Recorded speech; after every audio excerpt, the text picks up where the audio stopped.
goodness, it feels wonderful to be back out on a farm. So a little bit of history. I grew up in a rural area, and so I was used to lots of trees. I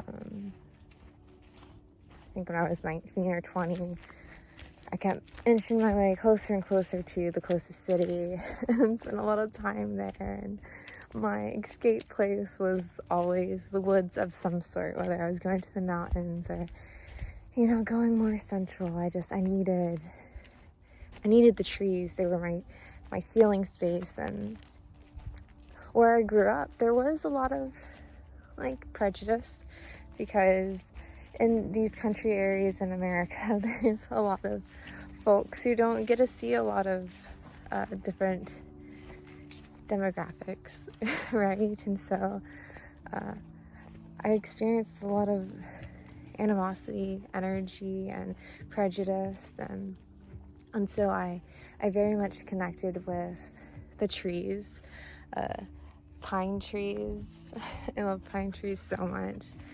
So, being in a place that has a lot of trees, nature has just always been my happy place. And we've been traveling, right? So we just traveled out of the festival today, and we're back on one of my favorite places. It's a peaceful farm. And, the beings that stay on this property are great. The animals are great. The vibes are just absolutely beautiful. And on the drive, I'm reflecting about the experience that I had at the festival. And there's always takeaways, there's always ways that the experiences that we have can teach us to improve our being, and even to just kind of assess where we are and how we've grown based off of how we interact in certain situations. And yesterday I was feeling a bit of unsettled energy.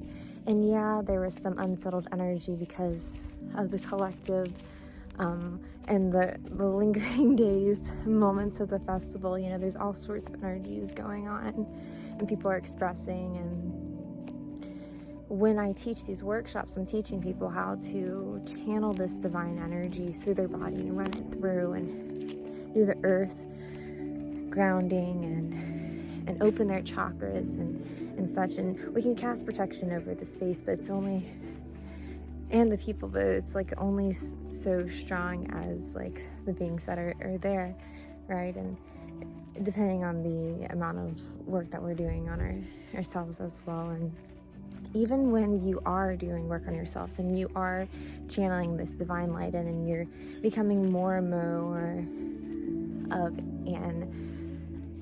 a vessel that has energetic coherence, right? You still feel energies, you still feel emotions. But the thing is, you'll be able to start navigating them better because you're able to see them for what they are.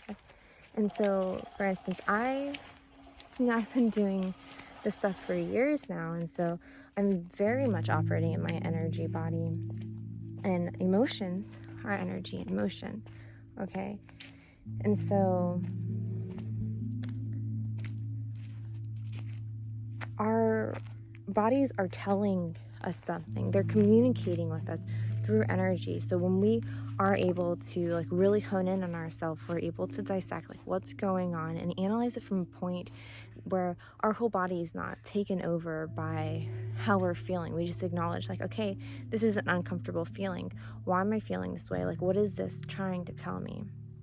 And so I was feeling a little bit unsettled. I was just whoa.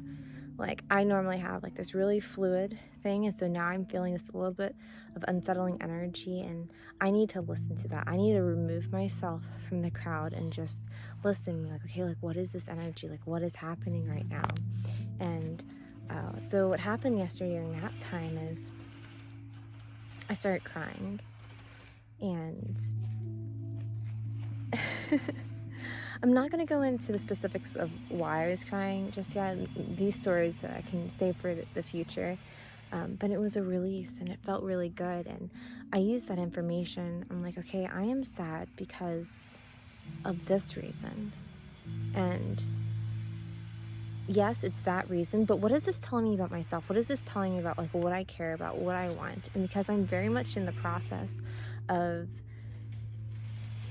putting the logistics together to navigate life in the way that I wish to, things are constantly evolving. And so now this is new information, a new piece that I need to incorporate into what it is I'm working to manifest. And so, I take that with me. I released a little bit. I was still feeling some of it. And in the evening, when all else is done, I find myself releasing more, And crying is not bad. It's just releasing all of that energy and emotions. And now this time, like, I was hearing words that were attaching themselves to the energy that's flowing through my tear ducts. It was just like, wow, okay. I'm not gonna sit in this and like wallow, like, oh, I'm so sad, blah, blah, blah, blah. And it's like, I am feeling this energy of sadness and it's telling me this. So I know what I want. And the next step is action, right? It's, I was talking about divine femininity and like attracting those things, but there is a little bit of that balance of masculinity that needs to be there too. Like you need to put some steps forward in motion and then allow that stuff to be attracted to you. Okay, I had to take a slight intermission and now I'm back. I'm very motivated, right? I have these dreams, these goals, and I'm just like, my Libra moon is like partnership, collaboration.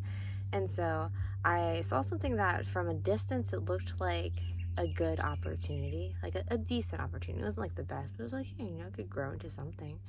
And so I offered a collaboration, and then I had an interaction with the person the next day, and it left me feeling icky inside. I was just like, whoa, I don't like that interaction.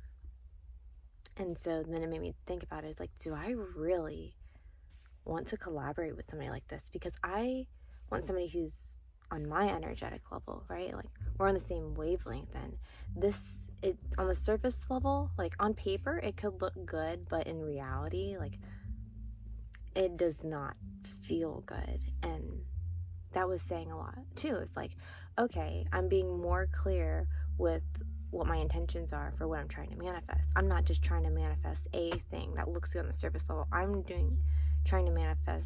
manifesting something that feels energetically safe, and if I'm not feeling energetically safe in this situation, then I'm not gonna collaborate with that person.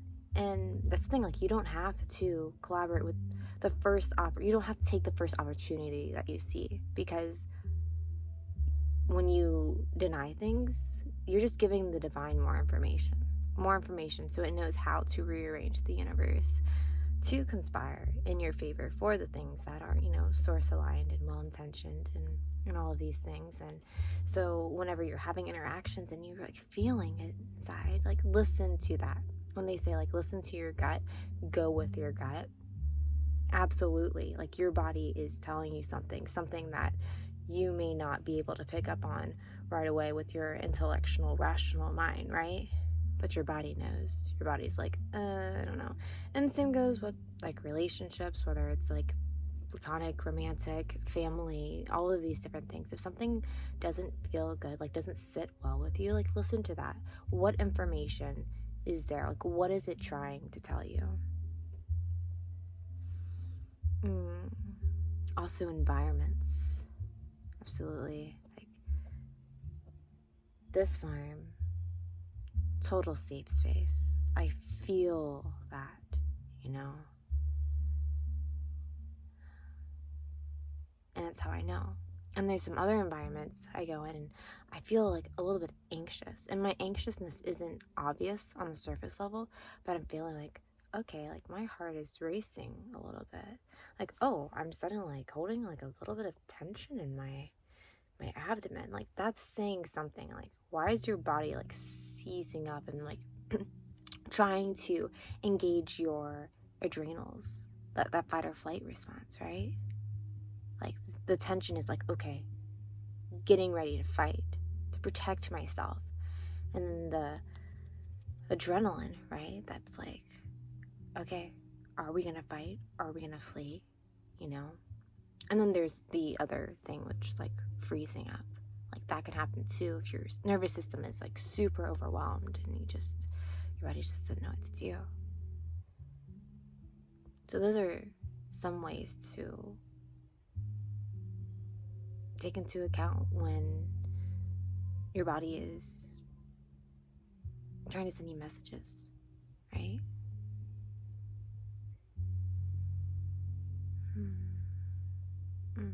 Just feeling into these vibes. It's really nice. There's one last thing. So I'm receiving testimonies all weekend, right? I did the 2 workshops and different people are experiencing it. Some people are experiencing the same workshop twice. You know, it's a little different each time. But the more work you do on yourself, the more information you get, the more it gets cleared out. And one person was telling me that when they were harmonizing with the lower chakras, they were feeling pain, like right in that center, the energy center. And then when it came to their throat, like they weren't able to actually let the note out. And that was telling them something. That pain, all pain in your body is trapped energy. There's pathways where you can move the energy and it'll go down, the inflammation will go down, like all of these different things. But in this particular situation, it's like, okay, she's feeling pain right here. Like, what is that telling her? This like inactivation right here, what is that saying? That's saying that there's things going on in your lower chakras, things going on that, you know, like maybe you have some stability wounds, or there's like sexual trauma, creation trauma, self-esteem issues, from all these different things. Like, are your confidence attacked at any level? It's like you're gonna feel that in your lower chakras.